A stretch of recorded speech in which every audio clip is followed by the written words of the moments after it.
అందరికీ నమస్కారం. శ్రీమద్ భగవద్గీత సారీ అందరికీ నమస్కారం. సంస్కృతి సంపద యూట్యూబ్ ఛానల్ తరపున అందరికీ స్వాగతం. శ్రీమద్ భగవద్గీత ఆధ్యాత్మిక రహస్యాలు అనే శీర్షికలో శ్రీ త్రినాథ్ గారు ధారావాహిక ప్రసంగం చేస్తున్నారు. వారి ధారావాహిక ప్రసంగంలో ఈరోజు 660వ ప్రసంగం చేస్తున్నారు. వారి ప్రసంగానికి స్వాగతం చెప్తున్నాను. నమస్కారం అండి. ఓం శాంతి. శ్రీమద్ భగవద్గీత ఆధ్యాత్మిక రహస్యాలు ఈ యొక్క కార్యక్రమాన్ని తిలకిస్తున్నటువంటి సోదరులందరికీ కూడా హార్దిక స్వాగతం, సుస్వాగతం, నమస్సుమాంజలి. ముందుగా మనము ధార్మికము ఆధ్యాత్మికము ఈ విషయంపై మనం ప్రతి ఎపిసోడ్లో చర్చిస్తున్నాము. సుమారుగా 450 ఎపిసోడ్స్ నుంచి నడుస్తోంది. మరొక ముఖ్యమైన అంశాన్ని మీ దృష్టికి తీసుకుని వస్తాం. మనం మామూలుగా హాస్పిటల్కి వెళ్తున్నారనుకోండి, హాస్పిటల్లో 2 రకాల పేషెంట్స్ ఉంటారండి. ఒకరేమో అవుట్ పేషెంట్ అంటారు, ఒకరేమో ఇన్ పేషెంట్ అంటారు. అవుట్ పేషెంట్ ఏం చేస్తాడు, ఒక అపాయింట్మెంట్ తీసుకుంటాడు. ఆ డాక్టర్ గారి కోసం అని చెప్పి లైన్లో నుంచుంటాడు, క్యూ ప్రకారంగా నుంచుంటాడు. 1 గంటకో 2 గంటలకో. ఆ డాక్టర్ చాలా పెద్ద డాక్టర్ అయినట్లయితే ఇంకా ఎక్కువ సమయం కూడా మనం గడపాల్సి వస్తుంది. ఆ విధంగా అపాయింట్మెంట్ తీసుకుంటాడు, తర్వాత వచ్చేస్తాడు. ఇన్ పేషెంట్ ఏం చేస్తాడండి, ఇన్ పేషెంట్ ఆయన చక్కగా ఒక ఏసీ రూమ్లో కూర్చుంటాడు. ఐసీయూ అంటే ఐసీయూ, లేకుండా అంటే ఇండిపెండెంట్ రూమ్ కానీ ఏసీలో కూర్చుంటాడు. అక్కడ ఆయనకి తేడా ఏంటండి, ఇన్ పేషెంట్కి అవుట్ పేషెంట్కి తేడా ఏంటి? అవుట్ పేషెంట్ కొంచెం అవస్థ పడతాడు, డాక్టర్ గారి కోసం వెయిట్ చేస్తాడు. ఈ అవుట్ పేషెంట్ డాక్టర్ గారి దగ్గరికి వెళ్తాడు. అర్థమైందండి. ఇక్కడ ముఖ్యంగా గమనించవలసిన పాయింట్ ఏంటి, అవుట్ పేషెంట్ అన్న వ్యక్తి డాక్టర్ దగ్గరికి వెళ్ళాలి. కానీ ఇన్ పేషెంట్ అన్న వ్యక్తికి డాక్టర్ గారే ఆయన దగ్గరికి వస్తారు. అర్థమైందండి. ఇది ముఖ్యంగా గమనించవలసిందే. ఇక్కడ ఇదే విషయాన్ని మనం కొంచెం ఆధ్యాత్మిక జగత్తులో కూడా చూసినట్లయితే, అవుట్ పేషెంట్ కష్టపడతాడండి. అవుట్ పేషెంట్కి తెలియదు, ఎవరు మంచి డాక్టర్ కూడా తెలియదు. ఏదో తెలుసుకుంటాడు, వస్తాడు. అది కరెక్ట్గా మంచి డాక్టర్ అయితే రోగం తగ్గుతుంది, లేకపోతే మళ్ళీ ఇంకో డాక్టర్ దగ్గరికి వెళ్తాడు, మళ్ళీ ఇంకో డాక్టర్ దగ్గరికి వెళ్తాడు, మళ్ళీ ఇంకో డాక్టర్ దగ్గరికి వెళ్తాడు. అర్థమైందండి. ఇక్కడ ఇన్ పేషెంట్ దగ్గరికి డాక్టరే వస్తాడు. చూసారా, రౌండ్స్ అని చెప్పి ప్రతిరోజు డాక్టర్ గారు వస్తారు. మనకి ఏమైనా ఇబ్బంది ఉన్నా కూడా మరొకసారి కూడా విజిట్ చేస్తారు. ఆధ్యాత్మిక జగత్తులో కూడా మనము అవుట్ అంటే బాహ్యంగా నేను దేయం అన్నటువంటి విధానంలో వెళితే మనం కూడా భగవంతుడు ఎవరు, ఎక్కడుంటారు, ఎలా వెళ్ళాలి, ఎలా తెలుసుకోవాలి, ఆయన ద్వారా మనం సంక్రమించే వారసత్వం ఏమిటి, ఇవేవి కూడా మనకు అర్థం కాదు.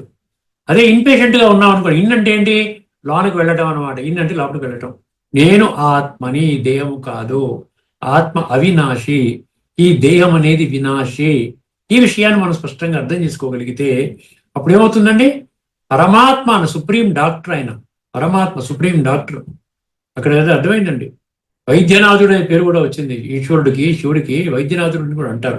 ఆ 12 జ్యోతిర్లింగాలు 12 పేర్లలో నేను వైద్యనాథుడిగా ఉంటానని చెప్పాడు. అర్థమైందండి. అందువలన ఆ వైద్యనాథుడిని మనం గుర్తించి ఇన్ పేషెంట్గా మనం ఉన్నాం అనుకోండి, డాక్టర్ గారే మన దగ్గరికి వస్తారంటే భగవంతుడే మిమ్మల్ని గుర్తిస్తాడు. భగవంతుడే మిమ్మల్ని గుర్తించి మీకు ఏ విధముగా మీ జీవితాన్ని ఉన్నతంగా, ఉత్కృష్టంగా ఎలాగ చెయ్యాలో ఆయన చేస్తాడు.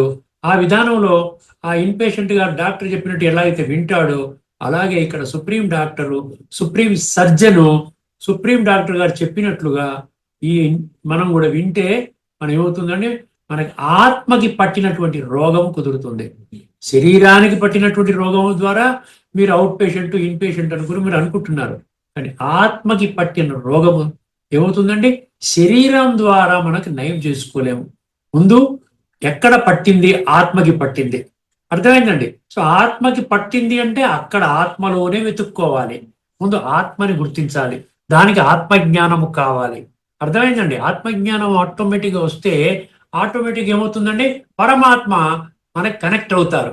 ఆత్మానుభవం చేయండి చాలు, మీరు పరమాత్మ గురించి ఏమి చేయక్కర్లే. ఎందుకంటే కనెక్టింగ్ మీడియం ఏమిటి, సూక్ష్మము. అర్థమైందండి. సూక్ష్మం అంటే ఆత్మ సూక్ష్మము. అర్థమైంది. అప్పుడు మీకు పరమాత్మతో కనెక్ట్ అవ్వగలుగుతాము. మన ఆత్మలో ఉన్నటువంటి రోగము తగ్గుతుంది. ఇప్పుడు చూసారా, ఇప్పుడు ఫర్ ఎగ్జాంపుల్ ఉదాహరణకి మీకు ఫలానా ఎక్కడో కిచెన్లో శుభ్రం చేయాలనుకోండి. కిచెన్లో శుభ్రం చేయాలి అంటే కిచెన్లో శుభ్రం చేయాలి, కానీ మీరు బెడ్రూమ్ శుభ్రం చేస్తే కిచెన్ శుభ్రం అవుతుందా? అవ్వదు. అర్థమైంది? ఎంత చేసినా బెడ్రూమ్లో 4 బెడ్రూమ్లు ఉన్నాయి, 4 BHK అంటారు, ఒకటొకటి శుభ్రం చేసుకుంటా ఉంటే ఆ కిచెన్లో ఉన్నటువంటి ఆ వాసన, దుర్వాసన ఏదైతే ఉందో పోతుందా? లేకపోతే పలానా బాత్రూంలో ఉన్నటువంటి దుర్వాసన పోతుందా? పోదు. ఎక్కడ దుర్వాసన ఉంది కనిపెట్టి, ఎక్కడ సమస్య ఉందో కనిపెట్టి అక్కడ మనం క్లీనింగ్ మొదలు పెట్టాలి. ఇప్పుడు ఎక్కడుంది ప్రాబ్లము? ఆత్మలో ఉంది. ఆత్మలో కుళ్ళు పేరుకుపోయి ఉంది. ఎందుకంటే జన్మలుగా మనం చేసినటువంటి తప్పుడు కర్మలు, పాప కర్మలు, దుష్ట కర్మలు, లోపభూయిష్ట కర్మలు, దీని ద్వారా మన సంస్కారాలు పతనం అయిపోయి పాడైపోయి, దాన్ని భగవంతుడు ఏమంటాడు? తామసిక ప్రధాన సంస్కారాలు అంటాడు. అర్థమైంది? దానిని మార్చుకోకపోయినట్లయితే మనము సత్యయుగంలోకి వెళ్ళలేము, కృతయుగంలోకి వెళ్ళలేము. అతి త్వరలోనే స్వయముగా భగవంతుడే ఈ యొక్క యుగ పరివర్తన కార్యక్రమాన్ని చేస్తున్నాడు. అర్థమైందండి? అందువల్ల అక్కడికి వెళ్ళాలి అంటే మనం ఖచ్చితంగా ఆత్మలో ఉన్న తుప్పుని, అక్కుళ్ళుని, మలినాన్ని, బంకని మనం ఏం చేయాలి? విడిచిపెట్టాలి, పరివర్తన చేసుకోవాలి. దాని కొరకే భగవంతుడు రాజయోగం అనేటువంటి మార్గము ద్వారా, చక్కటి మార్గము, సరళ మార్గము, సహజ మార్గము ద్వారా, సులువైన మార్గము ద్వారా, స్వయాన్ని ఆత్మగా అనుభవం చేసే విధానము ద్వారా పరమాత్మని మనం గుర్తించి పరమాత్మతో మనసు బుద్ధి ద్వారా సంబంధాన్ని జోడించి పరమాత్మ గుణాలు, శక్తులు మనము ఆ విధంగా తీసుకుంటామండి. దాని ద్వారా ఆత్మశుద్ధి అవుతుందన్నమాట. ఇన్ పేషెంట్ గా మనము ఆ విధంగా అవ్వాలి అంటున్నాడు భగవంతుడు. అర్థమైందండి? అవుట్ పేషెంట్ గా ఉన్నవాడికి భగవంతుడి దగ్గరికి వెళ్ళలేడు. భగవంతుడు ఆయన దగ్గరికి రాడు. మనం ఆత్మ అనుకుంటే చాలు, భగవంతుడు మన దగ్గరికి వస్తాడు, మనతో కనెక్ట్ అవుతాడు, మంచి విషయాలు చెప్తాడు, మన జీవితాన్ని ఉద్ధరిస్తాడు. ఈ చర్చ ఎక్కడైనా ధార్మిక జగత్తులో జరుగుతుందా? జరగదు. అర్థమైందండి? నేను శరీరం అనుకున్నప్పుడు ఇంకా ఆత్మజ్ఞానం ఎక్కడ వస్తుందండి? ప్రతి ఒక్కరూ నేను శరీరం అనే దైహిక భ్రాంతిలోనే, 100% ఈ దైహిక భ్రాంతిలోనే జీవితాలను గడిపేస్తున్నారు. అందుకనే ఆత్మలో పట్టిన కుళ్ళు వదలటం లేదు, పరమాత్మతో కనెక్ట్ అవ్వలేకపోతున్నారు. అందుకనే తమ సమస్యలన్నీ వారే, నా సమస్యలు నేనే తీర్చిదిద్దుకోవాలండి, నాకే ఇవన్నీ బాధ్యతలు పెరిగిపోతున్నాయండి, నేనే చేసుకోవాలంటూ మనము రకరకాల సమస్యల వలయంలో చిక్కుకొని మన జీవితాన్ని ఆ విధంగా దుర్భరం చేసుకుంటున్నామండి. ఇది విషయం. ఇప్పుడు మనం గత ఎపిసోడ్లో 1867 ఈ విషయాన్ని మనం కంక్లూడ్ చేసేటువంటి ఆ ప్రయాణంలో ఉన్నామండి. ఇప్పుడు గత ఎపిసోడ్లో మనం ఏం చర్చించుకున్నామండి? 1-2-24 చర్చించుకున్నాం. 1867 ఏమండి? 1867లో దాన్ని చర్చ చేసుకుంటూ ఏమన్నాడు? మనము ఇదం తేనా తపస్కాయ నా భక్తాయ కదాచన నచా శుశ్రూషవే వాచ్యం నచమాంయో అభ్యసూయతి. ఈ నచమాంయో అభ్యసూయతి, ఈ అభ్యసూయతి అన్న విషయాన్ని మనం చర్చిస్తూ వస్తున్నామండి. అర్థమైతే ఈ 4వ గ్రూప్ని కూడా చర్చించుకున్నాం అనుకోండి, ఈ వర్గానికి కూడా మీరు చెప్పకండి అన్నాడు కదా. ఆ సందర్భంగా మనం సమర్థించే గీతా శ్లోకాలు, అదేవిధంగా మరికొన్ని ఉపనిషత్తు మంత్రాలు కూడా మనము ఆ ప్రయత్నంలో ఉన్నామన్నమాట. ఇది ఇప్పుడు ఇందులో ఒక్కసారి గమనించండి. కఠోపనిషత్తులో 1-2-24 మనం గత ఎపిసోడ్లో చర్చించుకున్నాం. ఏం చర్చించుకున్నాం? 1-2-24 ఏమన్నాడు? నావిరతో దుశ్చరితాత్ న అశాంత న అసమాహిత న అశాంత మానస వాపి ప్రజ్ఞానేన ఏనం ఆప్నుయాత్. దీని అర్థం చాలా సులభంగా అర్థం చేసుకోవచ్చండి. అంటే దుష్ట చర్యలు ఏదైతే మనం చెడు మార్గంలో వెళ్తున్నామో దాన్ని సమూలంగా మనము తగ్గించాలి, వెంటనే తొలగించుకోవాలి. ఎందుకంటే ఈ రోజున మనిషి తప్పు పనులు ఎందుకు చేస్తున్నాడంటే తెలిసే చేస్తున్నాడు, అమాయకంగా చేయట్లేదండి. ఇప్పుడు ఇందులో ఏదో ఒక పప్పులో బియ్యంలో రాళ్ళు కలుపుతున్నాడు, లేకపోతే ఏదో దొంగతనంగా డూప్లికేట్ మిల్క్ తయారు చేస్తున్నాడు, డూప్లికేట్ స్వీట్స్ తయారు చేస్తున్నాడు, డూప్లికేట్ జున్ను తయారు చేస్తున్నాడు, అన్ని డూప్లికేట్ తయారవుతున్నాయి. ఇవన్నీ తెలిసే చేస్తున్నాడు కదండి. ఎందుకంటే ఒరిజినల్ తయారు చేయాలి నాకు 100 రూపాయలు అవుతే, డూప్లికేట్ తయారు చేయాలి 20 రూపాయలు అవుతుంది నాకు. ఇక్కడ నాకు ప్రాఫిట్ ఎక్కువ వస్తుంది, 80 రూపాయలకి అమ్ముకున్నా నాకు 60 రూపాయల ప్రాఫిట్, 1 కిలోకో లేదా 1 లీటర్ పాలకో దేనికో. అర్థమైందండి? ఇది ఒక స్వార్థ బుద్ధితో, మోసపూరిత దుర్మార్గపు ఆలోచనలతో మనిషి జీవిస్తున్నాడు. ఉన్న పడంగా నేను కోటీశ్వరుడు అయిపోవాలి, ఈ ఏకైక లక్ష్యం తప్ప ఇంకొకటి లేదు. అందుకనే ఈ దుష్టాచరణని వీడాలి. దుష్టాచరణని వీడనివాడు ఈ కఠోపనిషత్తు 1-2-24 అర్థం తెలుసుకోండి. కఠోపనిషత్తు 1-2-24 ఇప్పటికే మనం చర్చించుకున్నాము. ఆ వరుస క్రమంలో దుష్టాచరణాన్ని వీడనివాడు ఇంద్రియ నిగ్రహము లేనివాడు, ఏకాగ్రత లేనివాడు, మానసిక ప్రశాంతత లేనివాడు, కేవలము శాస్త్రజ్ఞానము లేదా మేధస్సు వలన మాత్రమే ఆత్మతత్వాన్ని గ్రహించలేడు. ఇది కఠోపనిషత్తు 1:2-24. అహంకారము, విమర్శ, దోష దృష్టి గల మనస్సు సత్యాన్ని గ్రహించలేదు. ప్రవర్తనలో ఏముండాలి? పవిత్రత, ఇంద్రియ నిగ్రహము, మనోనిగ్రహము, ప్రశాంతమైనటువంటి మానసిక స్థితిలోకి మనం ఎప్పుడైతే వస్తామో వాళ్ళకి మాత్రమే ఆత్మతత్వం బోధపడుతుంది. ఆత్మతత్వం బోధపడితే పరమాత్మ తత్వము సహజంగానే ఆటోమేటిక్గా మనకు అర్థమవుతుంది. పరమాత్మతో మన బుద్ధిని కనెక్ట్ చేయగలుగుతాం. ఇప్పుడు ఒకసారి దీనికేను 1867 శ్లోకానికి ఉన్నటువంటి అర్థాన్ని తెలుసుకుందామండి. మీకు ఎప్పటికీ అర్థమై ఉంటుంది, కానీ ఇంకొంచెం విషయాలు మీరు అర్థం చేసుకుంటే 1867లో ఫలానా 4 రకాల వాళ్ళకి చెప్పొద్దు అన్నాడు. ఒకసారి సమన్వయాన్ని ఏ విధంగా కనెక్ట్ అవుతుందో చూద్దామండి. మనం ముందుగా చర్చించుకున్న భగవద్గీత 1867 శ్లోకానికి అలాగే కఠోపనిషత్తు 1:2-24 మంత్రానికి మధ్య అత్యంత విడదీయరాని లోతైన ఆధ్యాత్మిక సంబంధం ఉన్నదండి. గుర్తుపెట్టుకోండి. ఈ రెండు కూడా దివ్య జ్ఞానాన్ని, అంటే ఆత్మతత్వాన్ని సాధించడానికి, దివ్య జ్ఞానం అంటే ఏం లేదండి, డివైన్, మనలో ఒక దివ్యత్వాన్ని ప్రవేశపెట్టేటువంటి జ్ఞానం అనమాట. అది ఆధ్యాత్మిక జ్ఞానము. ఆత్మతత్వం, పరమాత్మతత్వము, సృష్టి చక్ర జ్ఞానము మరియు కర్మ సిద్ధాంతము. ఈ 4 విషయాలు ఉంటే ఆధ్యాత్మికంగా మీరు ఉన్నట్టు. అర్థమైందండి? ఈ దివ్య జ్ఞానాన్ని లేదా ఆత్మతత్వాన్ని సాధించడానికి మానవుడికి ఉండవలసిన ఆంతరంగిక అర్హతలు ఏమిటి? ఇది ఇంపార్టెంట్. అర్థమైందండి? ఈ ఒకే పరమ సత్యాన్ని ఈ రెండు కూడా మనకి బోధిస్తున్నాయి. ఒక్కసారి మనము ఈ రెండింటి యొక్క అర్థాన్ని మరొక్కసారి నెమరు వేసుకుంటే ఈ క్లారిటీ వచ్చేస్తుంది. ఈ రెండింటి అర్థాలను మరియు వాటి మధ్య ఉన్న పరస్పర సంబంధాన్ని, కనెక్షన్ క్షుణ్ణంగా అర్థం చేసుకునే ప్రయత్నం చేద్దాం. 1867 ఇప్పటికే మీరు అనేక మార్లు మనం చర్చించుకున్నాం. ఈ పరమ గుహ్యమైన గీతా జ్ఞానము 4 రకాల మనుషులకు చెప్పకూడదు. ఎందుకు ఇది మాటికి చెప్పడం జరుగుతుంది అంటే, ఇది మీ బుద్ధిలో కూర్చోవాలి. నేను ఏ గ్రూప్లో ఉన్నాను? నేను పరమాత్మ రిజెక్ట్ చేసిన గ్రూప్లో ఉన్నానా? పరమాత్మ నన్ను ఆహ్వానించే గ్రూప్లో ఉన్నానా? దేహం అనే భ్రమలో జీవితం గడుపుతున్నాను. ఇప్పుడు నేను సత్యం అంటే నేను ఆత్మని అన్నటువంటి ఆధ్యాత్మిక సూత్రంలోకి నేను రావాలి. అర్థమైందండి? ఏం చెప్పాడు ఇక్కడ? 4 రకాల మనుషులకు చెప్పకూడదు. తపస్సు లేని వానికి వంట పట్టదు. తపస్సు అంటే ఏమిటి? అతపస్కాయ అన్నాడు కదా. ఇదంతే నా తపస్కాయ అంటే నా అతపస్కాయ.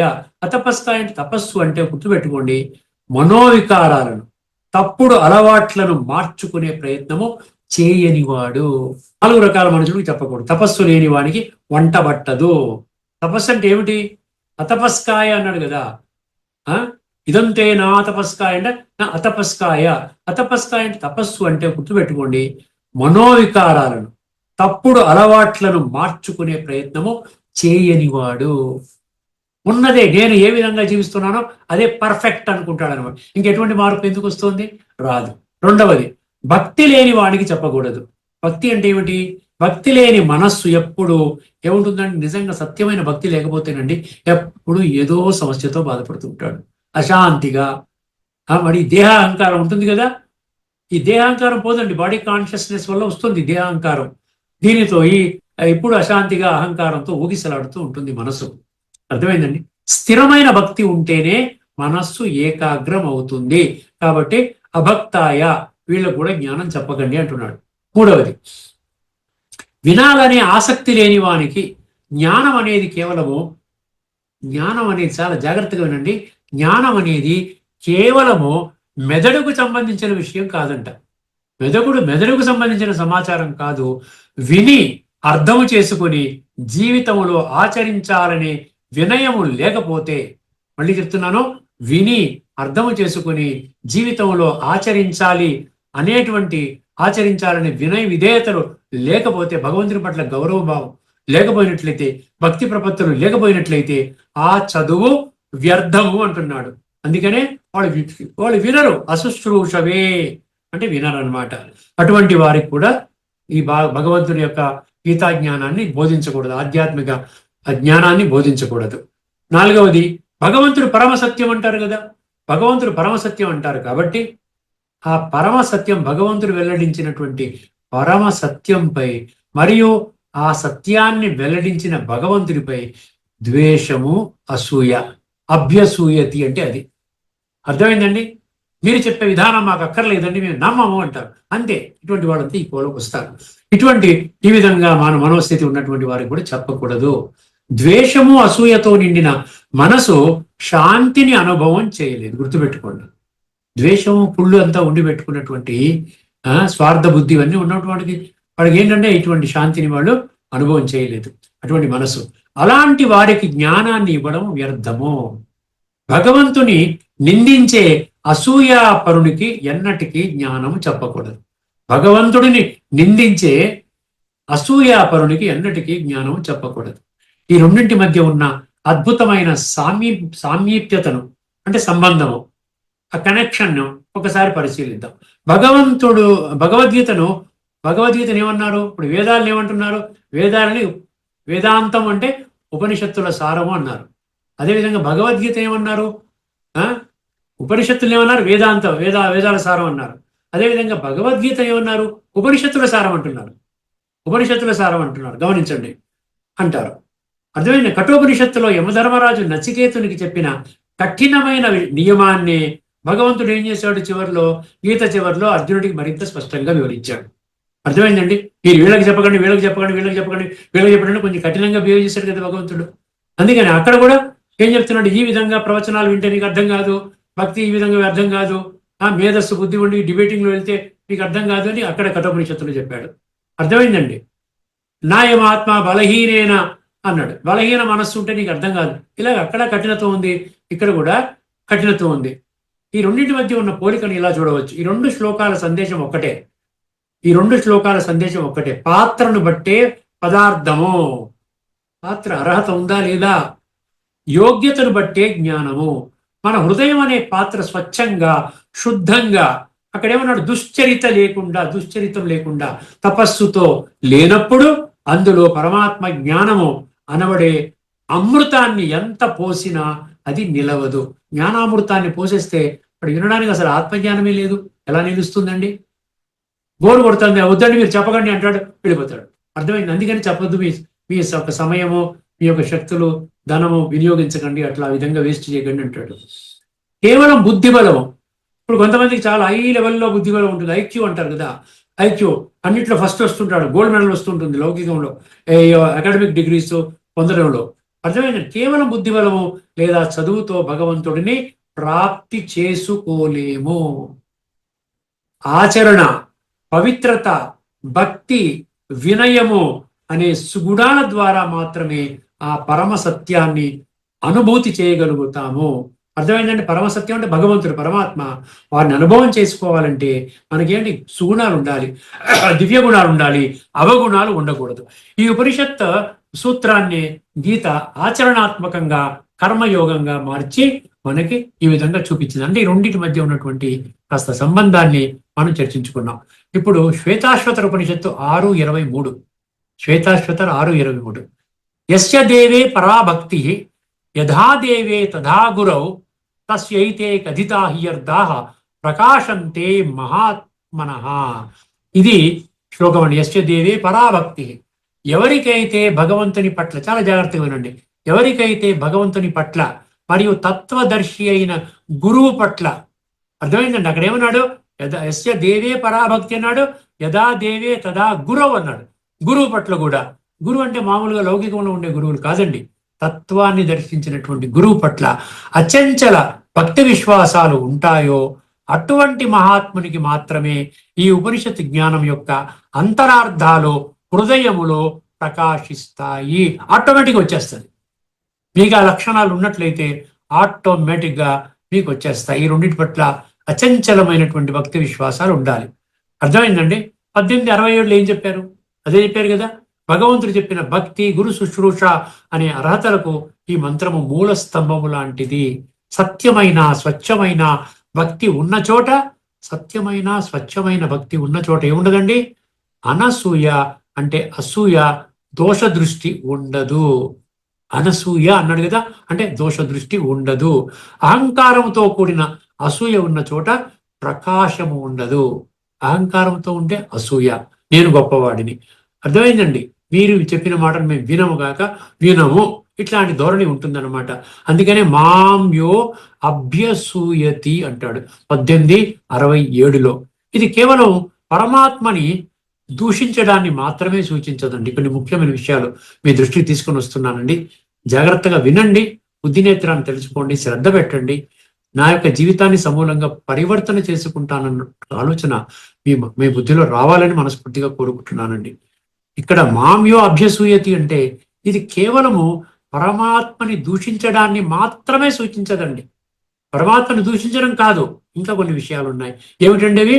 ఇది పరమాత్మ పరిచయాన్ని తెలుసుకోకుండానే, వినకుండానే, అర్థం చేసుకోకుండానే తిరస్కార భావాన్ని ప్రకటించటం. పరమాత్మ ఒక్కరే భగవంతుడు అన్న విషయాన్ని భగవద్గీతలో నిర్ద్వంద్వముగా, ఎటువంటి సంశయాలు లేకుండా, సంశయరహితముగా భగవంతుడే స్వయముగా తన యొక్క పరిచయాన్ని స్పష్టము చేసినప్పటికీ నామ రూప దేశ కాల గుణ కర్తవ్య సంబంధ 7 డైమెన్షన్స్ లో, 7 దృక్కోణాలలో ఆ విధంగా స్పష్టము చేసినప్పటికీ ఏంటంట, పరమాత్మ పరిచయాన్ని వినకుండానే తిరస్కరిస్తారండి. చూసారా? వినకుండానే తిరస్కరించటం, ఇదనమాట అభ్యసూయతి అంటే. ఇది ఒక లక్షణం. తర్వాత ఆత్మజ్ఞానాన్ని హేళన చేయటం. మీరు ఎప్పుడు ఆత్మ అంటారు, పరమాత్మ అంటుంటారని వాళ్ళ దగ్గరికి వెళ్ళకూడదని అంటారు. అంటే ఆత్మజ్ఞానాన్ని మనము చాలా తేలికగా తీసుకుంటున్నాం. చనిపోయిన దాకా ఆత్మ గురించి పట్టించుకోకర్లే, చనిపోయిన తర్వాత నేను ఆత్మని అనుకోవాలన్నమాట. అదే కరెక్ట్ విధానం. అది ఏ శాస్త్రంలో చెప్పింది ఒకసారి చెప్పండి.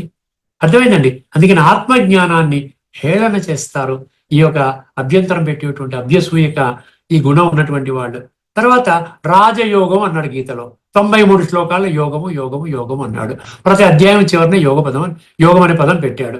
అదే అర్జున విషాద యోగం నుండి మోక్ష సన్యాస యోగం వరకు యోగము యోగం అన్నాడు. చివరిన ప్రతి అధ్యాయం చివరిని ఉన్నాడు బ్రహ్మ విద్యాయాం యోగ శాస్త్రి అన్నాడు. ఎక్కడా కూడా యుద్ధ శాస్త్రం అన్న పదం లేదు. అయినప్పటికీ కూడా ఈ రాజయోగం అంటే ఏమిటో అర్థము చేసుకుని అనుభవించకుండానే, అసలు అనుభూతి చెందకుండానే ఇన్ని లక్షల మంది అనుభూతి చేస్తున్నారే, మనం ఎందుకు అనుభవం చేయకూడదు, అనుభూతి చేయకూడదు? ఆ విధంగా చేయకుండానే విమర్శించడం, ఇది ఒక లక్షణం అన్నమాట. అభ్యసూయతే అనే గుణం ఉన్నటువంటి వాడు అవగుణం అనమాట.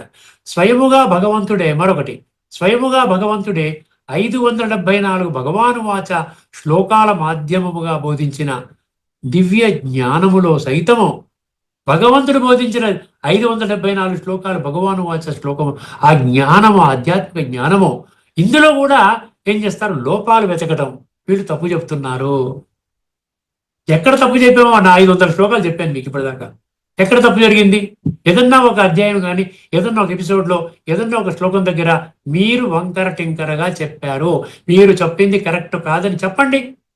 మీరు కామెంట్ సెక్షన్లో పెట్టండి, మళ్ళీ మీతోనే మాట్లాడతాను, డీటెయిల్గా మీకు ఎక్స్ప్లెయిన్ చేస్తాను. లేకుండా ఉంటే మీ కాంటాక్ట్ నెంబర్ పెట్టండి, నేను మీతో మాట్లాడతాను, మీకు అద్భుతమైన క్లారిటీ ఇస్తాను. అర్థమైందమ్మా? ఇన్ని రకాలుగా చెప్తున్నా కూడా మీరు ఇక్కడ ఏమంటున్నాడు? ఇక్కడ భగవాను వాచ శ్లోకాల మాధ్యమముగా భగవంతుడే స్వయముగా బోధించిన ఈ దివ్య జ్ఞానములో సహితము లోపాలు వెతకడము, ఇది కూడా అభ్యసూయత కిందనే వస్తుంది. తర్వాత స్వీయ అహంకారం, సొంత అహంకారం, దేహ అహంకారం, స్వీయ అహంకారాన్ని సత్యము కంటే పెద్దదిగా భావించడం. భగవంతుడు సత్యము, పరమసత్యము, భగవంతుడు చెప్పిన మహావాక్యాలు పరమసత్యము, ఆ విషయాన్ని పక్కన పెట్టేసి నేను చాలా గొప్పవాడిని అనుకోవడం అనమాట.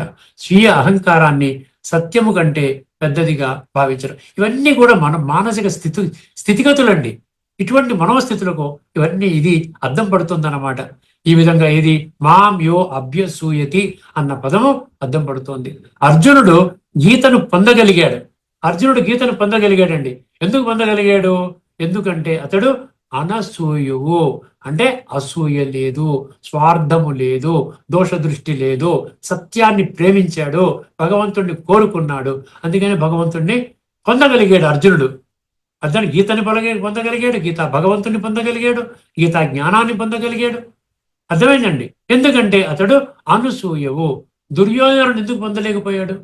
దుర్యోధనుడు పొందాలి కదా, దుర్యోధనుడు కూడా ఉన్నాడు కదా, ఘట్టంలో ఉన్నాడు కదా.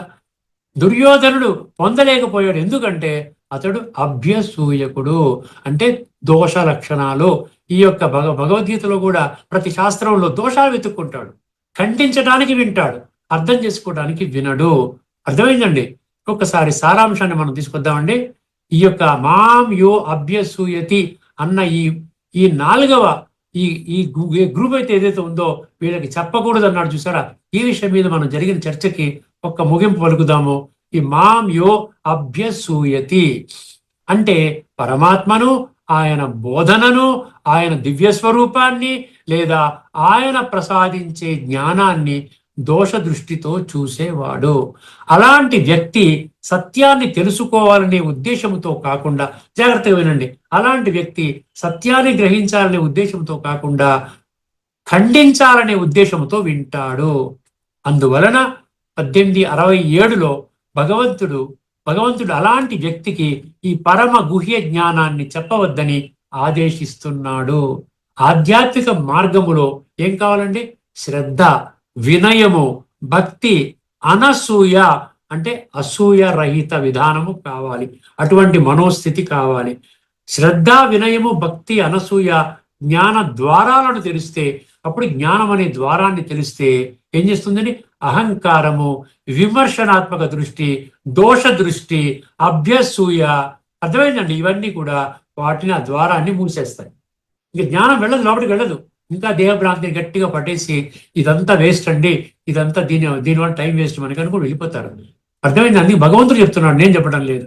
ఈ ద్వారాన్ని మూసివేస్తే, అదేమో అనసూయ ద్వారాన్ని తెరిపిస్తే అభ్యసూయ ద్వారాన్ని మూసేస్తుంది. అందుకే గీతా జ్ఞానాన్ని గ్రహించడానికి చివరి మరియు అత్యున్నత అర్హత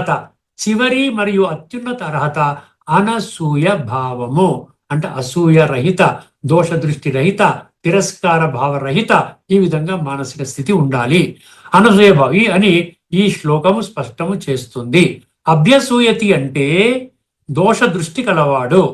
అసూయ ద్వేషాలతో నిందించడము, దోషారోపణ చేయడము, సత్యాన్ని తిరస్కరించడము.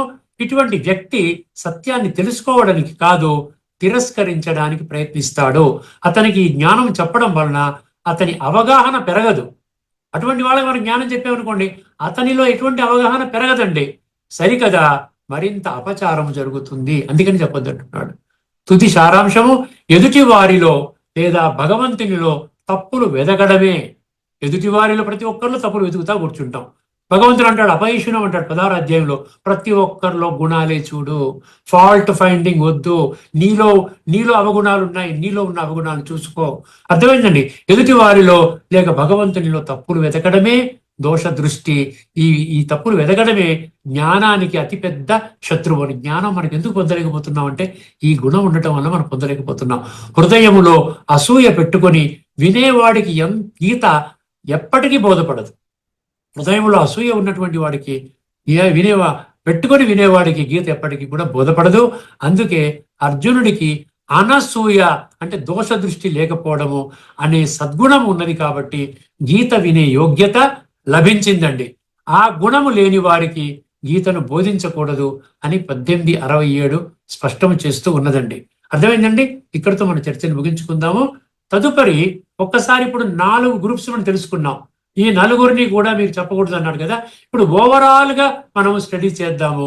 ఓవరాల్ గా దాన్ని సమర్థించే కొన్ని గీతా శ్లోకాలు, మళ్ళీ కొన్ని ఉపనిషత్ మంత్రాలు తీసుకొచ్చి దీని సారాంశాన్ని చెప్పుకొని మోస్ట్ లైక్లీ తదుపరి ఎపిసోడ్ లో దీనికి ముగింపు పలుకుదామండి. అంతవరకు సెలవు. అందరికీ నమస్కారము. లోకా సమస్త సుఖినో భవంతు. ఓం శాంతి.